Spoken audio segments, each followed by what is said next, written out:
Forward to get to the gap. With MagMongoSlade. Shoot. He don't miss.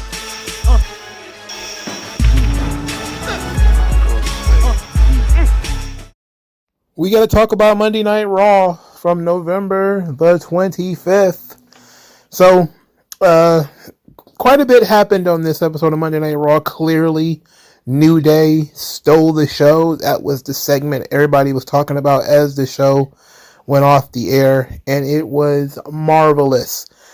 They have been sniping at each other for weeks, so it's finally things are coming to a head. So that's good, and that is where we will start. Since there isn't much in the way of news and notes, we can start right there.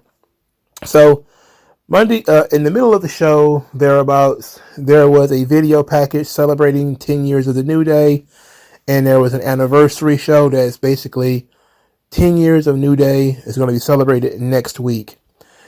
And upon seeing this video, Kofi and Woods decided to squash their beef, their disagreements, and go out there and have a good match against the Alpha Academy. Then they immediately started getting into an argument about which one of them are going to start the match. Xavier Woods wants to start. Kofi wants to start. There's that schism happens. I look away for a minute. All of a sudden, Xavier Woods has already lost the match. He got pinned by Akira Tozawa. But that's not relevant because this is WWE. Matches don't really matter that much. They start arguing, and they argue all the way to the back. This was beautifully shot. They were arguing. You almost forget that they were just in a match because now they're just arguing, about Xavier Woods supposed to be calling the plays. Like, Kofi wanted him to call the plays a couple of months ago, and Kofi's not doing it. And, essentially Xavier is upset that Kofi isn't listening to him. He even throws some digs in there about, Kofi thinks that he's too good to listen, and he thinks he's better than him and all this kind of stuff. He's kind of saying all that stuff as they're walking. And then it blows up when they get to the back. And I don't want to go into too much detail, but you start getting a sense where they heel on each other. Like the entire story was set around Kofi being the babyface while Xavier was the heel. And then Xavier is buried in this promo by Kofi. So it begins with Xavier Woods saying that Kofi is wrestling like garbage. And then Kofi turns it around and starts talking about, Xavier Woods wants to run the plays. He's been letting Xavier Woods run the plays, but Xavier's been dropping the ball. He gave him his Intercontinental Championship match and Xavier lost. He let him start this tag team match and Xavier lost. This thing is not working out. And Xavier Woods starts, feeling a certain way about it and starts giving himself credit for saving Kofi Kingston's career. And New Day was his idea. It was his play that New Day be formed, and he made the sacrifice, and he pretty much pulled Kofi Kingston from middling in the mid-card to 10 years as a tag team and legendary status, whatever. Kofi then counters by saying, no, you had nothing to do with that. I was a legend. I was a Hall of Famer when you met me, when you got here. And then he says, essentially, there's a reason why Big E and I never let you call the plays, because you were never good enough. And he's talking about how he pissed away the King of the Ring and all these other opportunities that he's had that he hasn't been able to cash in on. And the flip was crazy because Kofi was, just kind of defending himself, doing a little pushback up to this point. Now he's on the attack. And Kofi, he went pretty hard at Xavier Woods. Xavier Woods, basically gives himself credit for Kofi becoming world champion, saying you never would have been world champion without me. And then said that, he talked about all the opportunities that he dropped the ball on, but he believed in Kofi Kingston. He let Kofi Kingston call the plays. Kofi Kingston was the world champion, and Kofi dropped the ball, pissed it away 6 seconds to Brock Lesnar.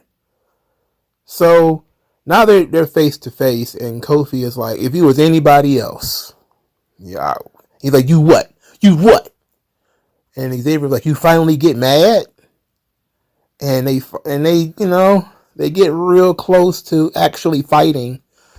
And then, Kofi just kind of walks away. This was an absolutely brilliant segment.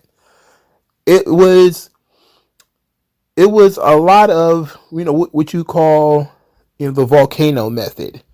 Like they say, when you upset with people, you should mention it immediately, because if you let things build up, it comes out in a very not nice way. And you're talking about 10 years of these guys going up and down, going through it, never really being down on each other, always trying to lift each other up. And this is the one time where you see these guys tearing each other apart, and it's vicious, and they're going deep. They're going back years. This Brock Lesnar thing was 2019. They went back to the beginning, the creation of the New Day. And I loved it. I thought it was a great segment between these two guys. And to have something that is akin to a breakup a week before their 10-year anniversary, of course, it's a perfect setup for Big E to be the peacemaker, to come in and, bring the group together and repair what New Day was. There's a big opportunity there. There are some people who still think that after all of this, Xavier Woods is still the heel because he kind of started the argument. And he's been the one that's kind of been a dick the last couple of weeks.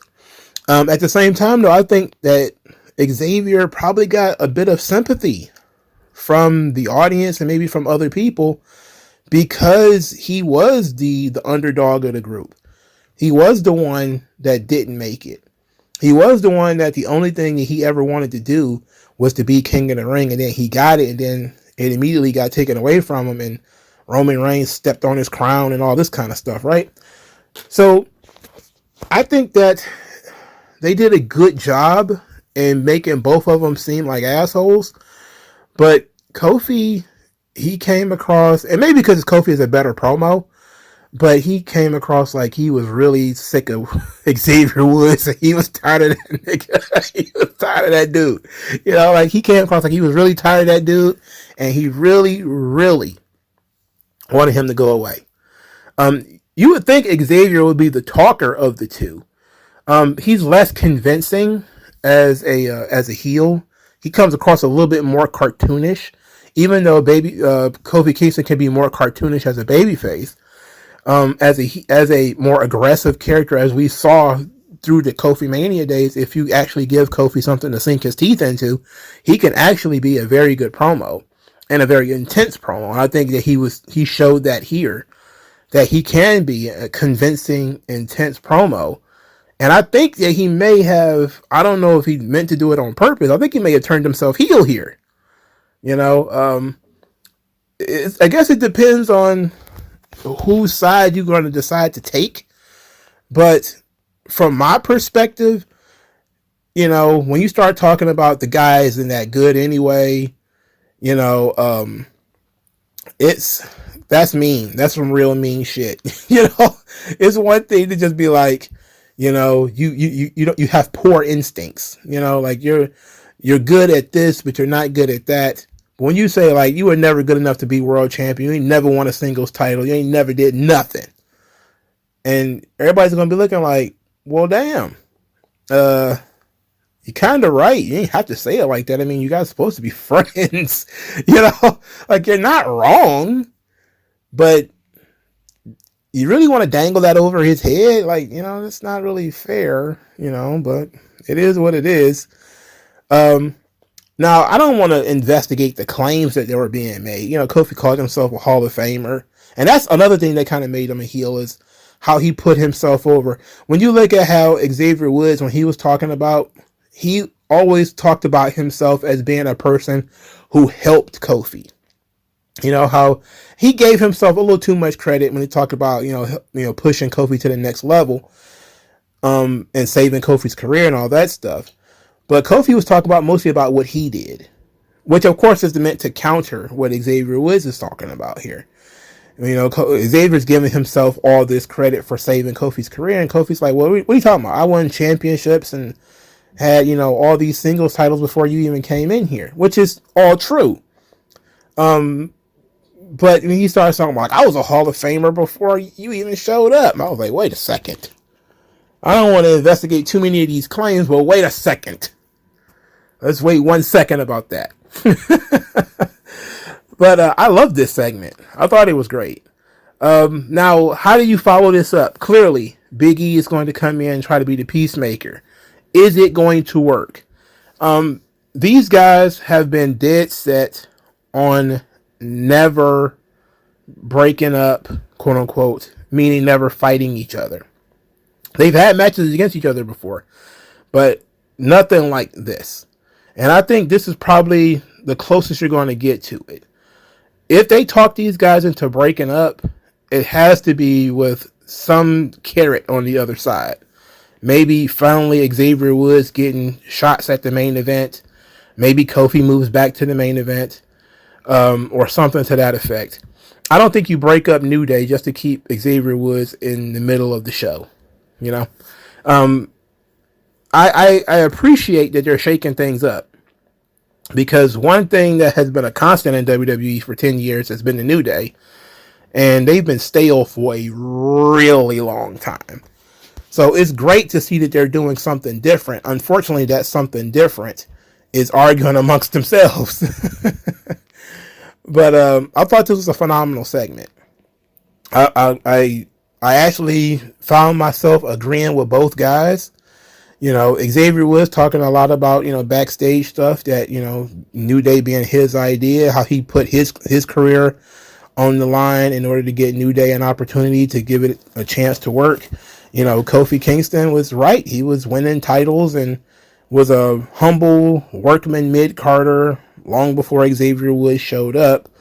And they both make solid points. So it's all about the tone and the tenor of the conversation. I think Kofi kind of overwhelmed them. And then some of the stuff that he said, while it was true, it was more or less putting Xavier Woods down.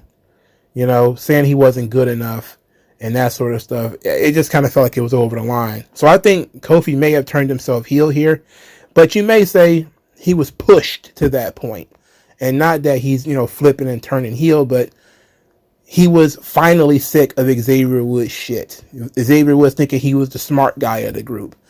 And that would be an interesting way to take it. If I was in the writer's room, the way I would tell these two guys kind of how to direct it would be a Jay-Z and Dame Dash situation. You know, like for years, everybody thought that Dame Dash was the brains of the operation, and everybody had to direct anything that had to do with Jay through Dame. And that would be, and then of course when they separated, you realize that Dame didn't have much going for him except having Jay-Z. And that's not to, you know, denigrate Dame Dash at all, but he was giving himself too much credit for Jay-Z's success. And, you know, Jay-Z went on to have more success when they separated. That would be the idea that I would give them, to say that Xavier Woods would be in this situation as the Dame Dash. He would be the one that say, I brought Kofi and Big E together when they weren't doing anything. I created New Day. New Day was my idea. They only became world champions because of me, yada, yada, yada. And then for these guys to basically just be like, okay, make your own, go do New Day with somebody else then. And then Xavier Woods tries to go do New Day with somebody else, and it doesn't work out. You know, like that could be something interesting that you could do, where you could actually try to lift up some other guys, which I know was the point when they had Odyssey Jones. When they had him in the storyline, I know he's been taken out of it, but there's NXT's got a bunch of people down there. I could think of two guys off the top of my head, Idris Enofe and Malik Blade, two black dudes who are kind of like Xavier Woods, where they're kind of dorky, but they're younger guys. Xavier gets to be a mentor. It could be, and they've been in NXT forever, so pulling them out of NXT will not harm the brand, because they've been down there since, you know, the first Trump administration. So it's an interesting thing that you could do to make it interesting, is you could show how important New Day is to each other by trying to have Xavier Woods form a New Day, and then Kofi Kingston goes off on his own, neither one of them being that successful by themselves, and then eventually bringing it all together. And then you can also launch some new guys by maybe having them turn on Xavier Woods because they don't want to listen to him. And, he's an old hat who hasn't done anything. So they're going to kick his ass or whatever. Then Kofi, of course, makes the save. But you can string that out for 6 months. You could tell a hell of a story with that. Also, you have to consider whether Big E can wrestle. I don't suggest it. I think that he probably is not going to. But if you assuming that he's not going to wrestle, this is a Kofi Kingston, Xavier Woods storyline that you can actually stretch out, but they have to go their separate ways. And I think the 10-year anniversary being when they decide to go their separate ways could be very entertaining. And it also depends quite a bit on what they decide to do once they go their own separate ways. So I'll give them credit. I have not cared about New Day in a really long time, but they did a great job of getting us there today. So excellent work all around by the creative team and by New Day themselves.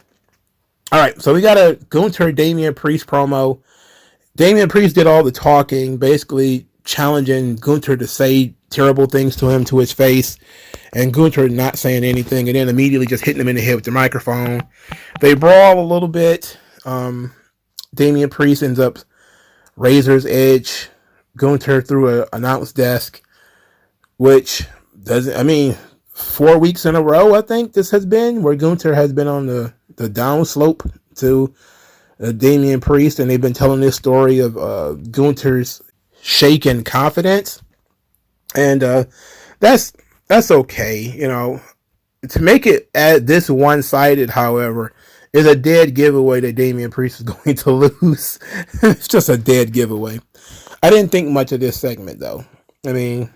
I'm not really a huge fan of this Gunther championship run, nor am I a huge fan of this Damian Priest babyface run. Mainly because Damian Priest seems to be playing the class card, which works with Gunther because his character is based off of being a higher class performer. But Damian Priest is coming across like he's insecure, so that he constantly talks about it. I'm from the streets. What are you going to do when you lose to a man from the streets? And it's like, I don't know. It's not enough. It ain't enough, Maybe if Gunther dug in more on the class consciousness level, it'll hit harder. But, they're not letting Gunther really say anything. He's moping around. He's being a little melancholy. I'm not really with it.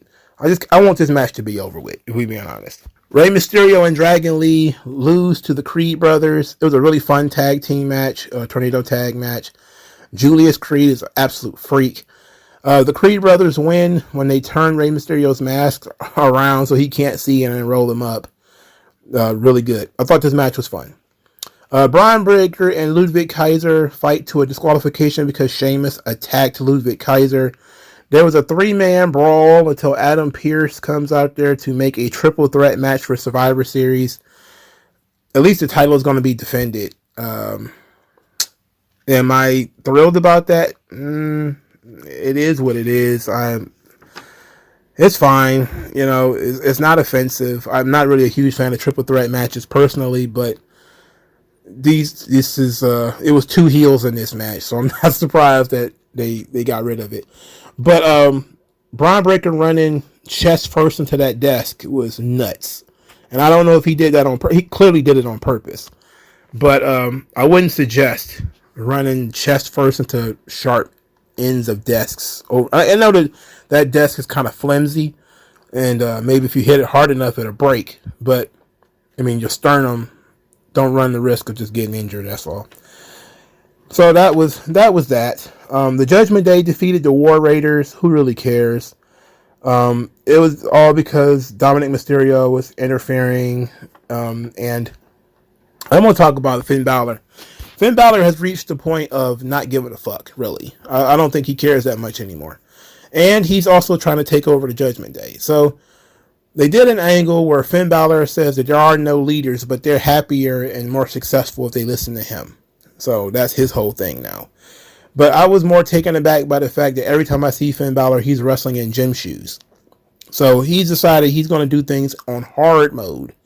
And he's gotten to the point where he's been in this business so long that he don't need to wear boots anymore. So he doesn't care about his ankles, his foot, his tibia, his knees. He don't give a damn about none of that. But the match is fine.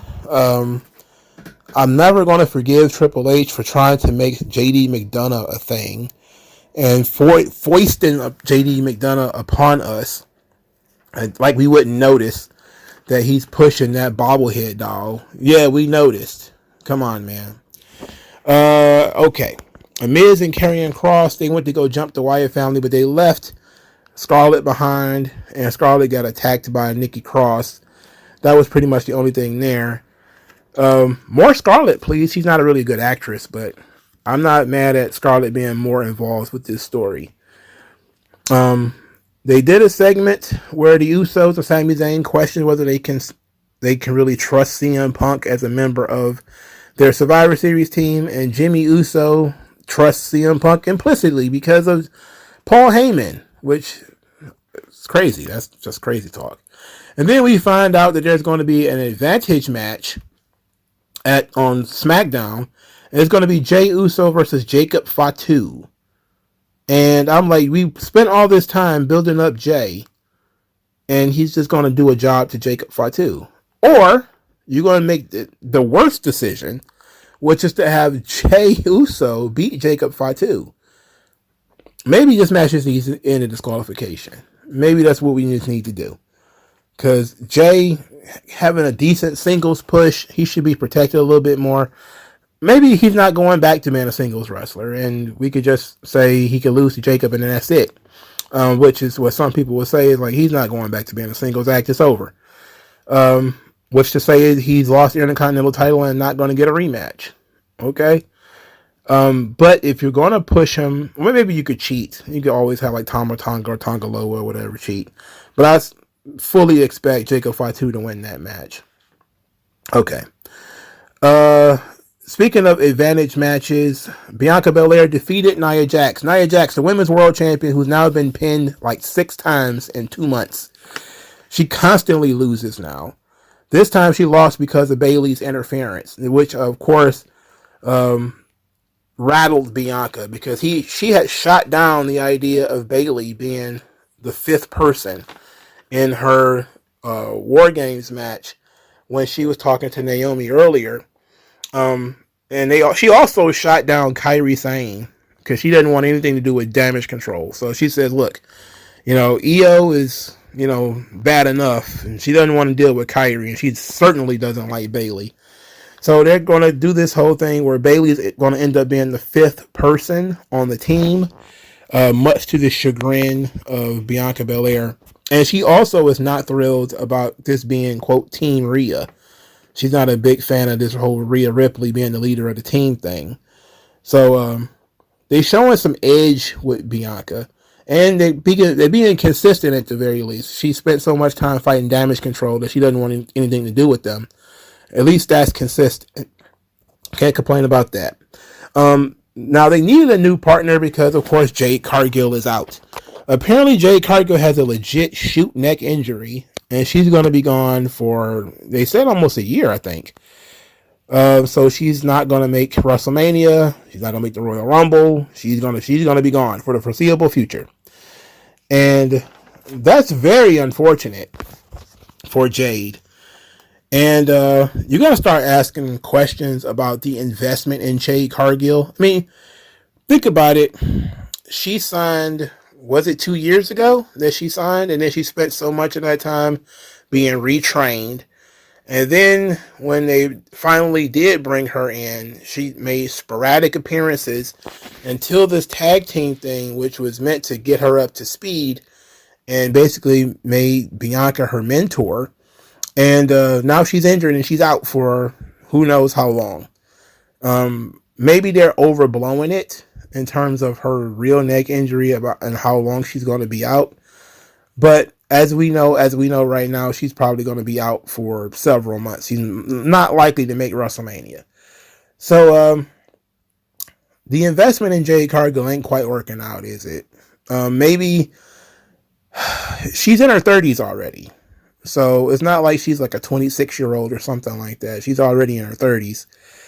And a serious neck injury with her already limited in-ring presence could really hamper that a lot more.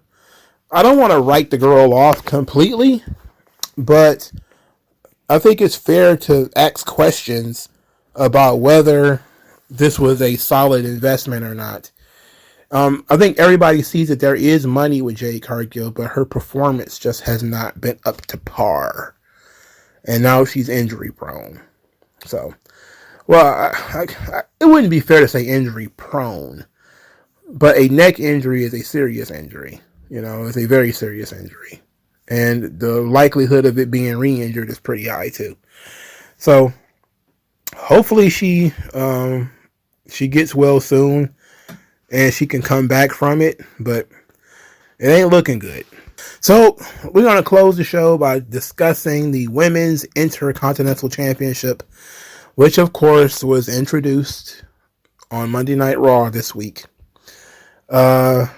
Some people grumbled, saying that, okay, we didn't need this belt. We didn't need the other one either. Now it's just another excuse to do a tournament. I'm not a fan. My thing is, if we're going to create new championships, at least have them be creative championships. Just slapping women's in front of a men's title, women's intercontinental title, that's very lazy. You could have had some fun with these belts, called them something different, created different circumstances for them that could have been fun and interesting. For instance, they had like a television title and it's a women's only belt. That could have been fun, and 15-minute time limit or whatever. I know it's similar to the Speed title, which is, I guess, where they got the idea that you should just have all sorts of women's belts. But the Triple H era has all been about factions, tournaments, and, factions fighting against each other, factions forming, tournaments, and new belts. And it's a plethora of new belts. This is the 5th new belt that they've introduced. It may be the 6th. It's absurd, man. No, it's more like the 7th or the 8th new belt.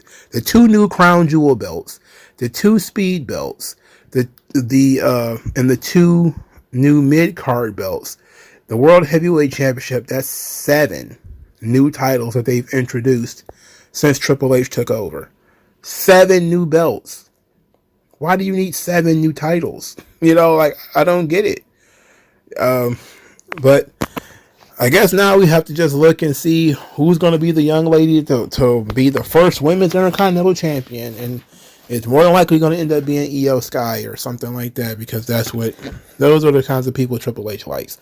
And I'm not saying that she's a bad talent, but it seems to me like these mid-card titles is just a way for Triple H to keep his favorites in the rotation without them always being at the top.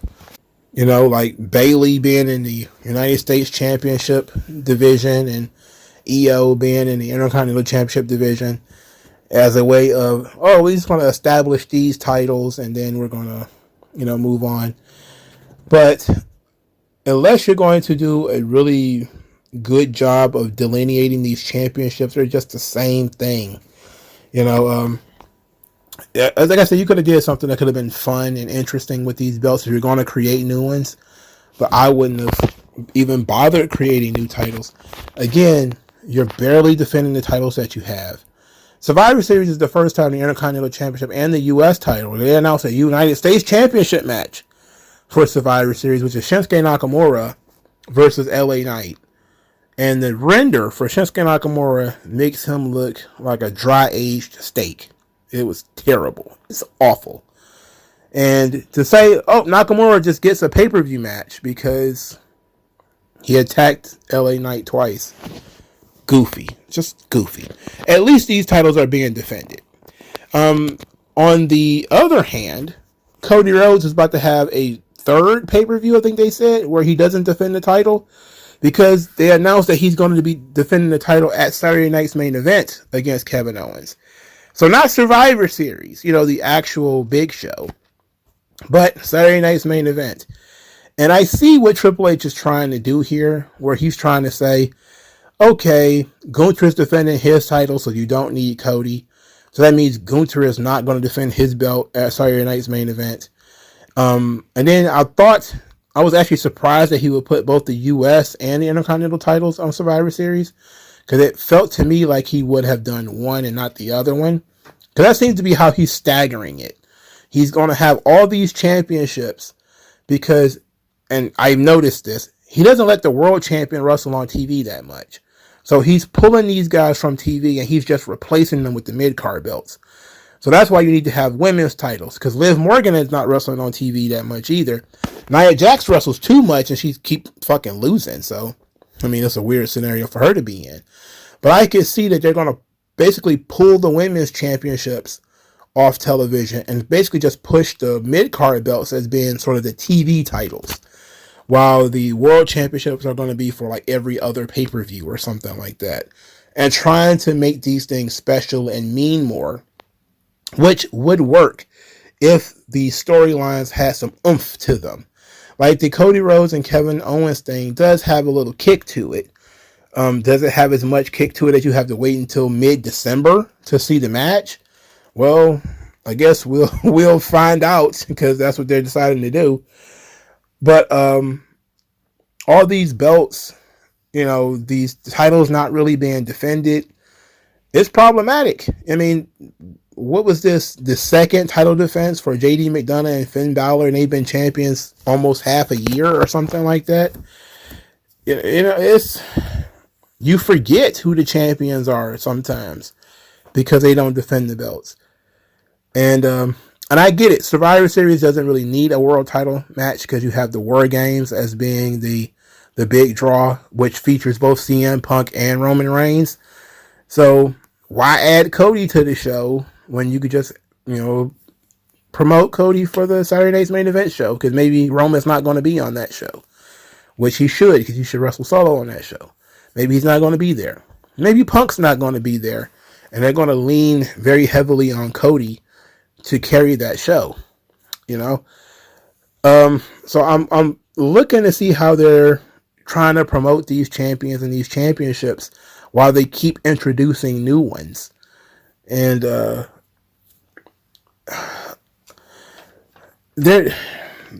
don't know. Again, they barely use the ones they got. I don't see why they need new ones, but apparently they feel like they do. So there that is. All right. So Raw was actually not bad. I enjoyed the tag team match between Ray and Dragon Lee versus the Creed brothers. I enjoyed the New Day segment. Most of the show was mid, but I enjoyed those two things. Let me know what you guys think, though. Like, share, subscribe. Talk to you guys later. Old non-aggression. Once that lesson sets in, you'll see a session where you got an affection for no progression, regression. The best don't